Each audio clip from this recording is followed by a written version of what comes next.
Bienvenidos a El Redditnauta. Hoy les traigo una historia donde la justicia no llegó con gritos ni escándalos, sino en silencio y frente a todos. Una madre decidió no vengarse con palabras, sino con elegancia. Y sus enemigas, sin siquiera saberlo, firmaron su propia humillación. No se vayan, porque esta historia tiene un final que vale cada segundo. Organicé la boda de mi hija, con todo el amor del mundo. Pagué cada detalle, cuidé cada cosa para que fuera perfecta, y terminé siendo el blanco de críticas, burlas y traiciones, pero no me quedé de brazos cruzados. Mi hija, Camila, se casaba, y como madre, era uno de los momentos más felices de mi vida. Desde chiquita, ella soñaba con una boda hermosa, y yo le prometí que si algún día llegaba ese momento, iba a tenerlo todo, sin importar los costos, el esfuerzo o las críticas, porque yo sabía lo que era casarse sin apoyo, y no quería que ella pasara por eso. Junté durante años. Cada tanto, algo del sueldo se iba al fondo boda. El vestido, el salón, la decoración, la comida, la música, todo lo cubrí yo. Y lo hice con gusto. No lo hice para que me agradezcan ni para figurar. Lo hice porque amaba verla feliz. Pero parece que hay gente que, cuando ve a alguien generoso, cree que tiene derecho a pisotearlo. Desde el principio, la familia del novio, especialmente su madre, Norma, y su hermana, Melina, me generaban cierta desconfianza. No eran groseras a simple vista, pero tenían esa forma de hablar que deja sabor amargo, comentarios inocentes que iban envenenando el aire. Por ejemplo, cuando fuimos a elegir el salón, Norma dijo delante de todos: «¡Tan grande! ¡Qué exageración! No sé si es prudente gastar tanto. Yo hubiera preferido algo más íntimo, pero bueno, ustedes sabrán». Yo sonreí, como suelo hacer, y respondí tranquila: «Lo importante es que los chicos estén felices». Y Camila soñaba con algo así. Melina, que no tendría más de 25 años, agregó con tono burlón: «Yo no podría dejar que mi mamá se meta en todo, pero si me pagara todo, no tendría opción». Me mordí la lengua, y no fue la primera vez. Durante los meses previos a la boda, todo fue una batalla sutil. Opinaban sin que nadie se los pidiera, corregían decisiones ya tomadas, y cada vez que podían, deslizaban algún comentario para dejarme como una exagerada, como alguien que hacía demasiado drama por un evento que, según ellas, debía ser más sencillo y auténtico. Pero yo seguía firme, porque el objetivo era que mi hija tuviera el día que se merecía. El día de la boda llegó, y aunque estaba agotada de tantos preparativos, me sentía feliz. Camila estaba radiante, y ver su sonrisa al ponerse el vestido me llenó el alma. Le di un beso en la frente y le dije: «Hoy todo es tuyo, hija. Que nadie te lo arruine». En el salón, todo estaba impecable. Las mesas decoradas con flores frescas, los centros de mesa con fotos de los novios, la playlist personalizada, cada detalle era un reflejo del amor con el que organicé todo. Y también era el escenario perfecto para que las alimañas hicieran de las suyas. Bastaron apenas los primeros 40 minutos para empezar a escuchar comentarios. Yo no me quedaba sentada en la mesa. No era de esas madres que se acomodan y esperan. No. Yo estaba pendiente de todo. Que los mozos no se demoren, que el peinado de Camila se mantuviera perfecto, que no faltaran copas, que el DJ siguiera el orden pactado. Y eso, por alguna razón, les molestó. Mientras me acercaba a revisar el servicio en una de las mesas del fondo, escuché a Norma decirle a una invitada, con un tono de fastidio: «Es la boda de la hija, pero parece que ella se casara. Corre para todos lados, se mete en todo, quiere estar en cada momento, pobre Camila, ¿no?». «Yo la vi controlar hasta las flores», añadió Melina. «Se nota que es de esas que no saben soltar. Igual, ¿ya viste cómo vino vestida? Parece actriz de novela mediocre». Me congelé. La crítica al vestido me dolió, no por vanidad, sino porque lo había elegido con ilusión. Me costó meses encontrar algo que fuera elegante y sobrio. Aparentemente, ni eso les venía bien. Más tarde, me crucé con una amiga, quien, visiblemente incómoda, me dijo que escuchó a Norma burlarse del menú. Esta comida es muy común. Son gustos de vieja. ¿No podían poner algo más moderno? Era el mismo menú que había probado con Camila y que ella misma aprobó. Pero en la cabeza de Norma, todo lo que venía de mí era anticuado, exagerado o innecesario. Y como si eso no alcanzara, ocurrió algo que todavía me cuesta digerir. Había preparado un video sorpresa para Camila, con fotos desde que era bebé, pasando por su infancia, la adolescencia, sus logros, y culminando con una imagen de ella y su futuro esposo. Lo armé con un editor profesional, le puse una música que ella amaba y lo coordiné con el DJ para pasarlo justo después del primer brindis. Pero cuando llegó el momento, el DJ puso reggaetón. Me acerqué, desconcertada, y le pregunté por qué no estaba pasando el video. Ah, perdón, me dijo. Melina me dijo hace un rato que lo mejor era no cortarle la onda a la fiesta, que ya nadie quiere ver PowerPoint emotivos. Pensé que era algo que acordaron ustedes. Y lo peor, me señaló a Melina, que estaba a pocos metros, con una copa en la mano, riéndose a carcajadas y gritando: «Pon algo que la gente baile, no videos de bebé. Dale, que esto es una fiesta». Estaba entonada, eso era evidente, y su tono fue tan despectivo, tan burlón, que me dejó temblando. No lloré, ni siquiera me fui del salón. Me quedé ahí, sentada en mi mesa, viendo cómo esas dos mujeres se reían. Caminaban por las mesas como si fueran las anfitrionas. Saludaban a los invitados como si ellas hubieran organizado el evento. En un momento, vi a Norma hablando con la madre de una amiga de Camila y señalándome con la copa. Ambas rieron con una mueca desagradable. Mi hija no se dio cuenta. Estaba en su nube, y yo me aseguré de que así siguiera. Pero dentro de mí, algo cambió. Ese día, en plena boda de mi hija, entendí que hay límites y que si no te hacen justicia, a veces tienes que tomar cartas en el asunto. No iba a gritar, no iba a escandalizarme, pero tampoco iba a permitir que me arruinaran este día. Iban a pagar, y yo me iba a encargar. Después de esa escena con el DJ, me senté en una de las mesas del fondo. Tenía una vista parcial de la pista, pero desde ahí podía observar a todos. Y sobre todo, podía evitar que se notara la mezcla de tristeza y rabia que tenía encima. Respiré hondo. Me repetí a mí misma que este era el día de Camila, que su felicidad estaba por encima de todo, que no debía ensuciar su recuerdo con lo que yo estaba sintiendo. Pero esa paz que intentaba imponerme no duró mucho. A los pocos minutos, se acercaron Norma y Melina a la mesa donde yo estaba. No sé si lo hicieron para provocarme o simplemente porque ni siquiera les importaba mi presencia. Melina dejó su copa con un golpe innecesariamente fuerte sobre el mantel. Tenía las mejillas algo rojas, probablemente por el alcohol. Norma, por su parte, se abanicaba con una tarjeta del menú, como si estuviera harta de todo. «¿No hay aire en este lugar?», dijo Norma en voz alta, mirando hacia el techo. «Con tanto gasto, una pensaría que al menos iban a poner aire acondicionado decente». Me levanté, con calma, sin responder.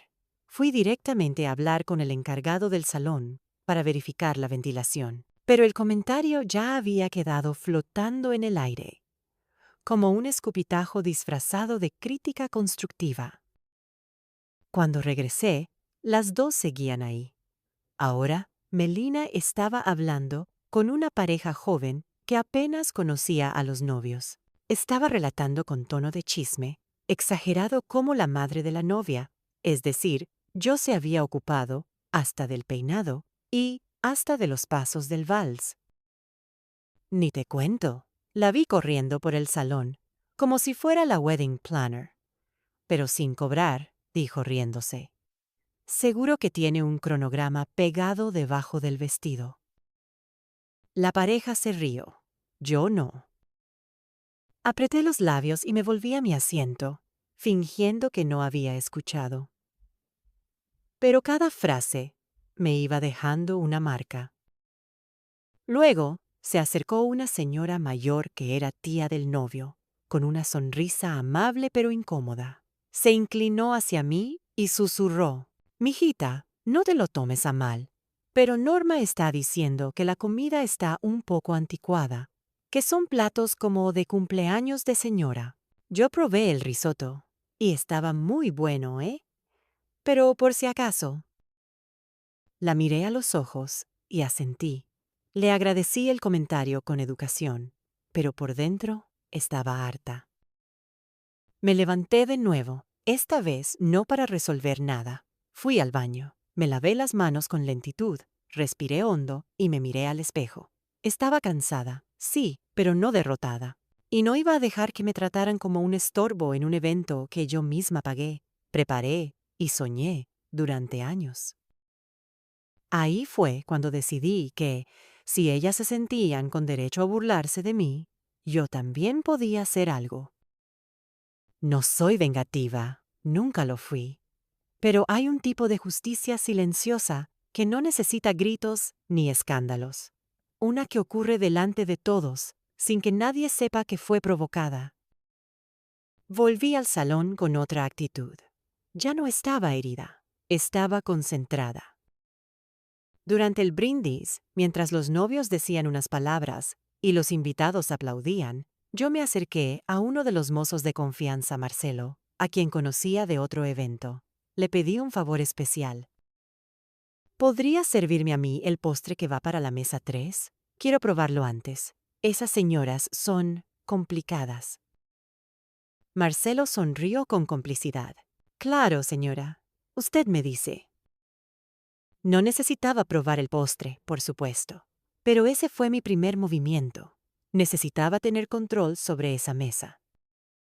Me aseguré de que Norma y Melina tuvieran un vino distinto al resto. Y cuando uno de los mozos nuevos preguntó quiénes eran, le dije en voz baja: «Dos señoras delicadas, muy exigentes. Asegúrate de servirles bien, y si ves que se duermen, no las despiertes». No se rió. Solo asintió con la ceja levantada. Era suficiente. Antes del postre, hubo una pausa para el vals. Camila bailó con su esposo, luego con su padre, luego conmigo. Fue uno de los pocos momentos en que me sentí verdaderamente en paz. Ella no tenía idea del veneno que había detrás de esa fiesta, y yo no iba a permitir que lo supiera. Mientras se hacían las fotos, vi a Norma ya, con la cabeza algo ladeada, y a Melina riendo sola mientras grababa historias en su teléfono. Ni siquiera disimulaban, estaban en su mundo. Después llegó el postre, servido con elegancia. Norma se quejó de la porción, como era de esperar. Melina dijo que el mousse de maracuyá tenía gusto a perfume barato. A los 15 minutos, sus voces se volvieron menos nítidas. A los 20, ya no se levantaban de la silla. A los 30, empezaron a cabecear.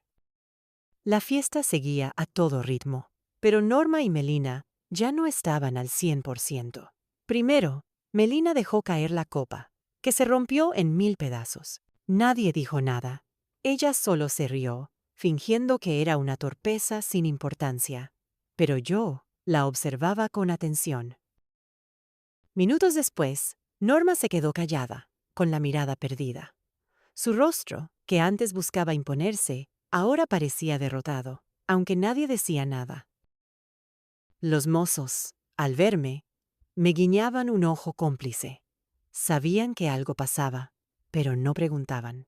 La verdad, tampoco quería dar explicaciones. Entre los invitados, empezaron a correr las risas contenidas. Algunos sacaron sus teléfonos para grabar. Otros comentaban en voz baja lo extraño que era que las dos señoras parecieran cansadas de golpe. Al final, No fue necesario hacer nada más.